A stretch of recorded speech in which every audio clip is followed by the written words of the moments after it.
Aux confins du royaume, dans une ville de Perse, vivaient deux frères, Cassim et Ali Baba. À la mort de leur vieux père, ils se partagèrent leur maigre héritage. Leur fortune aurait dû être égale. Le hasard en décida autrement. Cassim épousa une femme qui, peu de temps après leur mariage, hérita d'une boutique bien garnie, d'un magasin rempli de diverses marchandises qui améliorèrent rapidement sa situation. Il devint l'un des marchands les plus fortunés de la ville. Ali Baba, au contraire, qui s'était marié à une femme aussi pauvre que lui, était logé fort modestement. Pour gagner sa vie et entretenir sa famille, il était obligé d'aller couper du bois dans une forêt voisine. Il le chargeait sur les 3 ânes qu'il possédait pour le vendre en ville. Un jour, dans la forêt, le bûcheron achevait d'arranger les fagots sur ses bêtes, lorsqu'il aperçut un énorme nuage de poussière qui s'élevait et avançait tout droit du côté où il se tenait. Il regarda attentivement et distingua une troupe nombreuse de cavaliers qui avançaient à bon train. Même si personne n'avait jamais croisé de voleurs dans le pays, Ali Baba pensa que ces individus pouvaient en être. Sans considérer ce que deviendraient ces ânes, il songea à se protéger. Il monta sur un gros arbre dont les branches, à mi-hauteur, se ramifiaient, si près les unes des autres, qu'elles n'étaient séparées que par un très petit espace. Il se posta au milieu avec d'autant plus d'assurance qu'il pouvait voir sans être vu. Isolé de tous les côtés, l'arbre s'élevait au pied d'un rocher imposant, si difficile à escalader, que personne ne s'y serait risqué. Les cavaliers, grands, puissants, tous bien montés et bien armés, arrivèrent près du rocher où ils posèrent pied à terre. Ali Baba en compta 40. À leur mine et à leur équipement, il pensa que ces hommes étaient malhonnêtes. Il ne se trompait pas. En effet, c'étaient des bandits qui, sans faire aucun tort dans les environs, allaient exercer leur brigandage très loin. Ils avaient été là leur rendez-vous, et ce qu'ils firent confirma son opinion. Chaque cavalier débrida son cheval, l'attacha, lui passa au cou un sac plein d'orge. Chacun se chargea d'une grosse malle. Voyant ces hommes courbés par le poids de leur fardeau, Ali Baba se demanda ce qu'ils pouvaient bien transporter ainsi. Il remarqua immédiatement le capitaine des voleurs. Chargé comme les autres, ce dernier s'approcha du rocher, fort près du gros arbre où le bûcheron s'était réfugié. Après que le brigand se fut frayé un chemin au travers de quelques arbrisseaux, il s'arrêta et prononça ces paroles. « Sésame, ouvre-toi !» Ali Baba les entendit très distinctement et, à sa grande surprise, constata qu'une porte creusée dans la roche pivotait. Une caverne apparut dans laquelle la troupe s'engouffra. Soudain, la porte claqua derrière le chef qui fermait la marche. Un étrange silence envahit la forêt. Les voleurs demeurèrent longtemps dans la grotte. Ali Baba fut contraint de rester sur l'arbre patiemment. En effet, il craignait d'être repéré si l'un d'entre eux, ou si tous ensemble, décidaient de sortir pendant qu'il quittait son poste pour se sauver. Il fut tenté néanmoins de descendre pour s'emparer de 2 chevaux, en monter un, mener l'autre par la bride, et gagner au plus vite la ville en chassant ses 3 ânes devant lui. Mais plongé dans l'incertitude, il prit le parti le plus sûr, attendre. La porte pivota enfin, les 40 voleurs sortirent. Entré le dernier, le capitaine ouvrait cette fois la marche. Ali Baba redoutait d'être découvert. Il les vit défiler au pied de l'arbre. Il entendit le chef se retourner et prononcer ces paroles. « Sésame, referme-toi !» Le pan de roche s'ébranla avant de retomber lourdement. Chacun s'approcha de son cheval, le brida, rattacha son sac et remonta dessus. Quand les cavaliers furent prêts, leur chef, à la tête du cortège, reprit avec eux le chemin par où ils étaient revenus. Prudent, le brave homme ne descendit pas de l'arbre. Il pensa « Ils peuvent avoir oublié quelque chose qui les oblige à revenir, et je me trouverais attrapé si cela arrivait. » Il les suivit du regard, jusqu'à ce qu'ils disparaissent à l'horizon. Le bûcheron attendit longtemps avant de quitter sa cachette. Il voulait être sûr de ne pas les voir surgir à nouveau. Comme il avait retenu les paroles par lesquelles le capitaine des voleurs avait fait ouvrir et refermer la porte, il voulut essayer à son tour et constater si, prononcée par lui, elle ferait le même effet. Il passa au travers des arbrisseaux et aperçut la porte qu'il cachait. Face à elle, il dit « Sésame, ouvre-toi !» À l'instant même, le lourd panneau de roche s'ébranla. Ali Baba se tenait immobile sur le seuil. Il s'était attendu à découvrir un lieu de ténèbres et d'obscurité, mais il fut surpris d'en trouver un bien éclairé, vaste et spacieux, creusé de main d'homme. Une voûte fort élevée recevait la lumière par une large ouverture. Il admira les provisions abondantes, les ballots de riches marchandises empilées, les étoffes de soie et de brocartin et les tapis de grand prix. Des sacs, des malles et des bourses de cuir remplies d'or et d'argent étaient entassés les uns sur les autres. Émerveillé devant tant de richesses, il supposa que cette grotte avait dû servir de retraite à des voleurs qui s'étaient succédés les uns aux autres depuis des siècles. Le pauvre bûcheron n'hésita pas une seconde. Il pénétra dans la grotte. À peine à l'intérieur, il sursauta au bruit assourdissant que fit la porte en se refermant. Mais cela ne l'inquiéta pas. Il connaissait le secret pour l'ouvrir. Il ne s'attacha pas aux pièces d'argent, mais aux pièces d'or, et particulièrement à celles qui étaient dans les sacs. Il en remplit ses poches, puis quelques paniers qu'il chargea sur ses 3 ânes rassemblés par ses soins. Pour cacher son butin, il disposa du bois par-dessus, de manière qu'on ne pouvait l'apercevoir. Quand il eut achevé son chargement, il avança vers la sortie et lança « Sésame, ouvre-toi !» Lentement, la lumière extérieure envahit et illumina la caverne.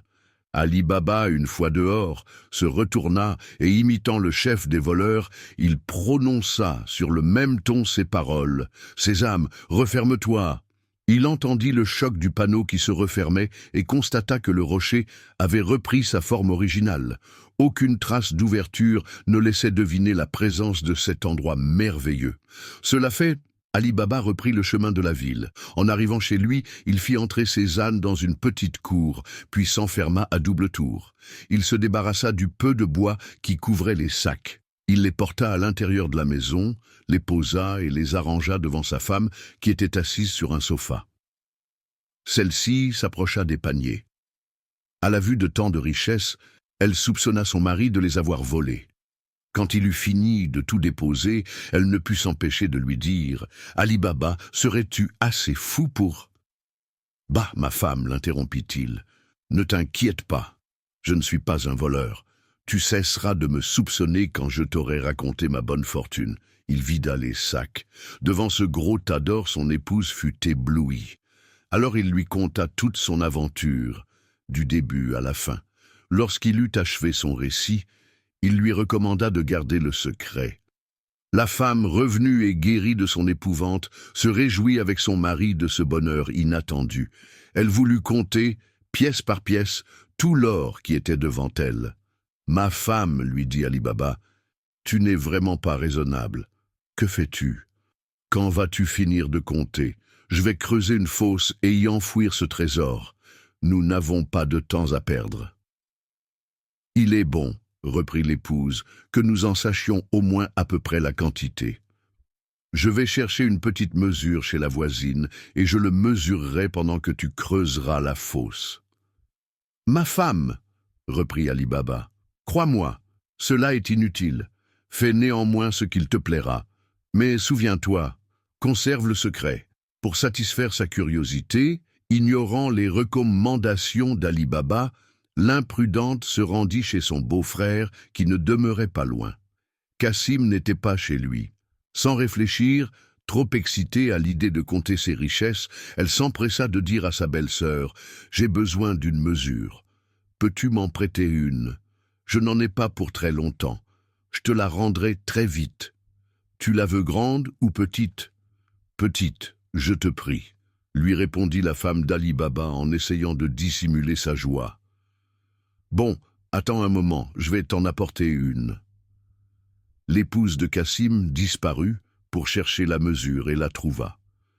Mais, comme elle connaissait la pauvreté d'Ali Baba, elle fut très curieuse de savoir quelle sorte de grain sa femme voulait mesurer. Elle décida, pour cela, d'appliquer adroitement du suif sous la mesure. Puis elle l'a remis à sa belle-sœur, s'excusant de l'avoir fait attendre en prétendant qu'elle avait eu de la peine à la dénicher. La femme du bûcheron revint chez elle sans tarder. Elle posa la mesure sur le tas d'or, l'emplit et la vida un peu plus loin sur le sofa. Elle répéta l'opération jusqu'aux dernières pièces d'or. Ravie du grand nombre de mesures qu'elle venait de compter, elle en informa son mari.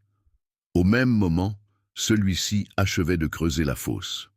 Pendant que le maître de maison enfouissait l'or, son épouse, pour tenir parole, retourna chez sa belle-sœur afin de lui rendre l'objet qu'elle avait emprunté.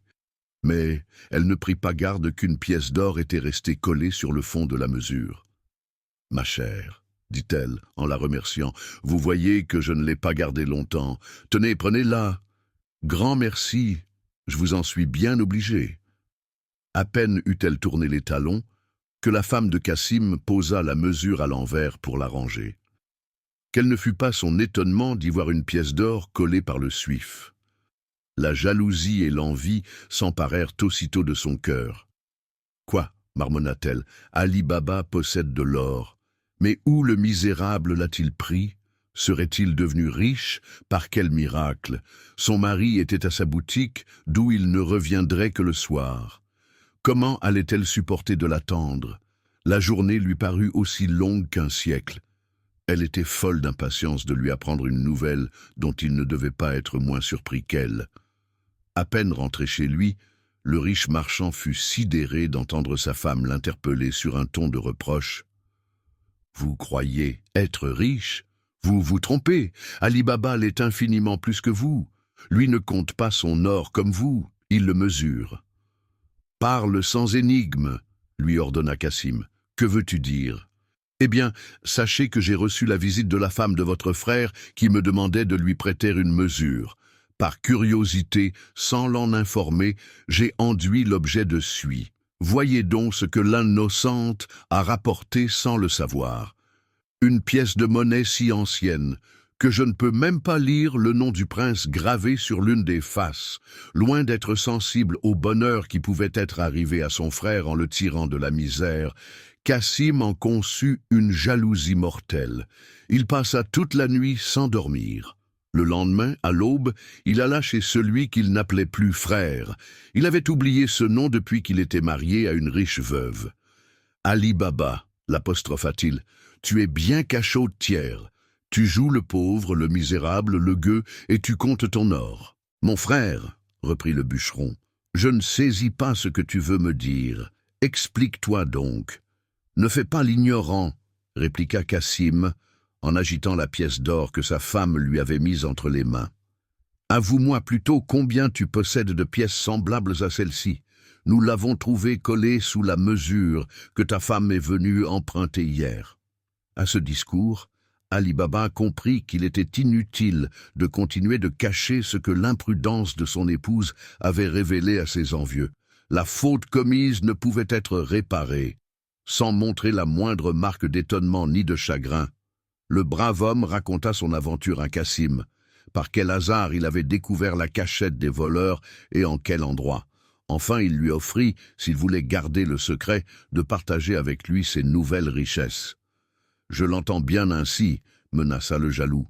« Mais je veux savoir aussi où se trouve précisément ce trésor. Il faut que tu m'indiques comment je pourrais entrer dans cette cachette si j'en avais envie. Autrement, je raconterai tout à la justice. Si tu refuses, tu n'auras plus à rien à espérer. Tu perdras ce que tu as pris dans la grotte, et moi je serai récompensé pour t'avoir dénoncé. » Les menaces insolentes d'un frère barbare n'intimidèrent pas Ali Baba, qui, plutôt par bon naturel, lui transmit toutes les informations. Il lui révéla également les paroles qu'il avait entendues, indispensables pour entrer et sortir de la grotte. Cassim n'en demanda pas davantage. Il le quitta, rêvant de s'emparer du trésor pour lui seul.